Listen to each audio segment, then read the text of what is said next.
First of all, I want to thank you so much for sharing your ideas, and I want to thank all of you for asking these great questions. And I will attempt to summarize my takeaways from this conversation today, and I'm sure I'm going to miss a lot of them, that you can correct me. The first thing we talked about, what are the big mega trends? And I think some of the buzzwords came out, social, mobile, big data, Internet of Things, machine learning, robotics, 3D printing, AI. So we talked about those mega trends. Then we talked about what does it mean for the organization. Ultimately, what it means for the organization is organization needs to think about a way how these technologies is going to change their business model. I'm a big fan of GE. As a matter of fact, somebody was mentioning about employee learning and development, why corporation should take a role on that. GE spent actually $1 billion per year on employee learning and development. But if you think about GE from a company point of view, it used to be a financial service company, manufacturing company. But today, GE is actually analytics company. They're competing against Google. They're going to compete against Microsoft. So it's not the same company anymore. They're building industrial operating system called Predix. So GE changed their business model, and their business model was changed. It was forced to change because of all these big technology trends.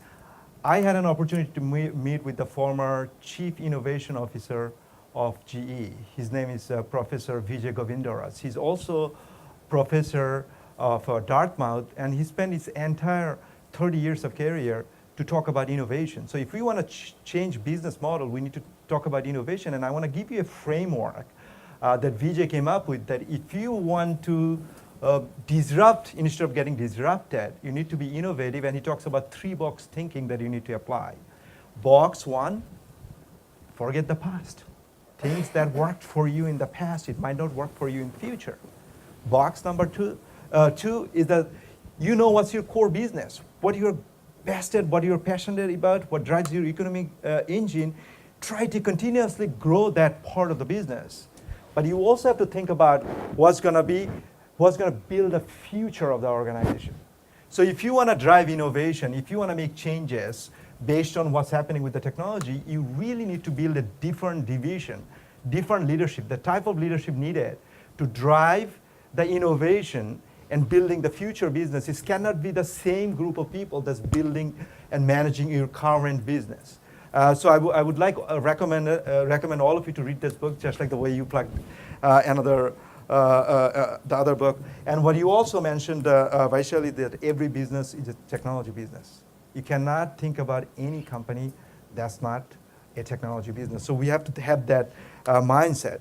So I would like all of you to go back and ask these questions. The fact that all these trends are happening, how can we modify our business model?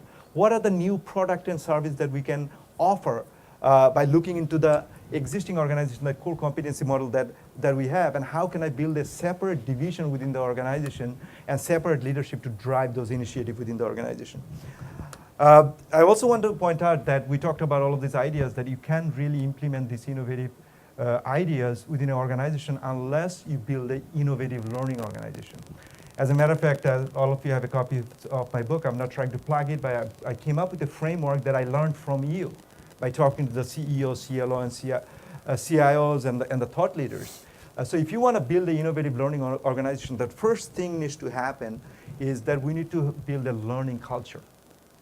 We cannot build a learning culture unless leaders themselves are lifelong learners. Leaders need to drive that learning culture. We also have to build a learning culture, we also have to hire people with the right mindset, learning mindset. When Joseph mentioned that we don't really teach people programs and courses, we really teach people how to learn. That's the mindset that we need. That's the type of people that you want to hire within the organization. When you want to build a learning culture, you need to actually allocate resources, money and the resources to drive that. That's the reason why GE is spending $1 billion on employee learning and development. If you take total employees that GE has and divide it by the amount of investment they have, they're spending $3,780, something like that, per employee learning and development per year. So you want to go back and look into your organization, what percentage of your revenue you're allocating on employee learning and development. And I have a rule called 2% rule by talking to the best organization that you want to allocate at least 2% of the revenue should be on your P&L that's been allocated on employee learning and development. And also you have to build the right environment where you allow people to take risk. People will fail, but you have to build that environment as a leader to allow people to fail. So build a learning organization. One of the components is have a learning culture, build a learning culture. Second component, develop learning plan, but make sure that learning plan ties back to the organizational objectives. What is the CEO is trying to achieve? What is the company is trying to achieve? And also you have to build a learning administration, and I don't want to go deep into that.